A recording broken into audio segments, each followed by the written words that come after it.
chọn đó đấy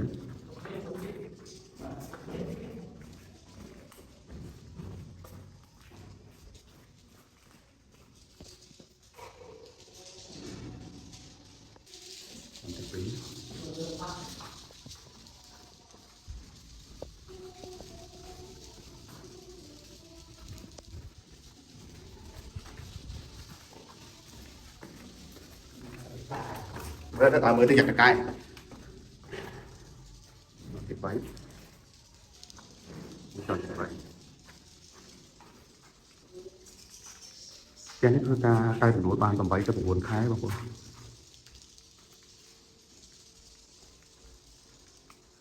bây giờយើងមកនេះមកធ្វើការថែទាំបាញ់ក្លិនដើម្បីវិភាគទីហើយដោយខែនេះដែរគឺអត់បានបេះបងប្អូនគឺយើងមកថែទាំបាញ់ក្លិនទៅថែមអញ្ចឹងណា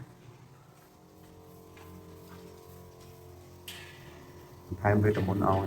មានវិភាគទីហើយក៏ជំរាបជូនមកដែរសម្រាប់រដូវកាលខែនេះចាប់ពីខែទៅគឺ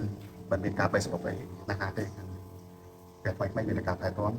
តែសម្រាប់ផ្ទះចាស់គឺអាចបេះបានតែគឺមិនអត់បានណាតែវាអាចបេះបានចន្លោះពីបេះ 100% គឺអាចដល់ 20 ទៅ 30% អញ្ចឹងណាអញ្ចឹងមានតែការមកមើលថែទាំ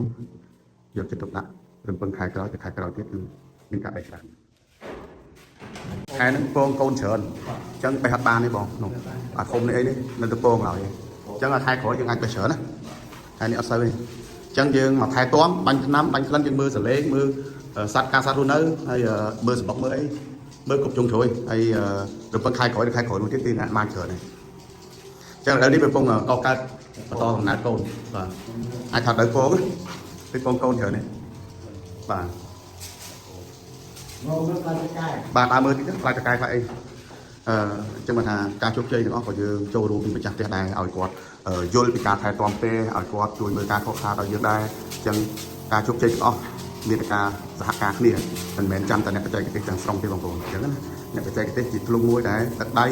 ម្ចាស់ផ្ទះទៅជោគជ័យព្រោះតាតែម្ចាស់ផ្ទះឲ្យយល់ពីការថែទាំហើយយើងជាអ្នកបច្ចេកទេសក៏មានការប្រឹក្សាយោបល់ឲ្យគាត់ខ្លះមិនមែនយើងចង់ឲ្យគាត់ជោគជ័យជាមួយយើងតែយើងអត់បរៀនអត់បញ្យល់គាត់អីខ្លះគាត់មិនដឹងអញ្ចឹងណាអូខេអញ្ចឹងបានបញ្ជាក់ថាក្នុងខែនេះគឺយើងមិនមានសបុកបេះទេ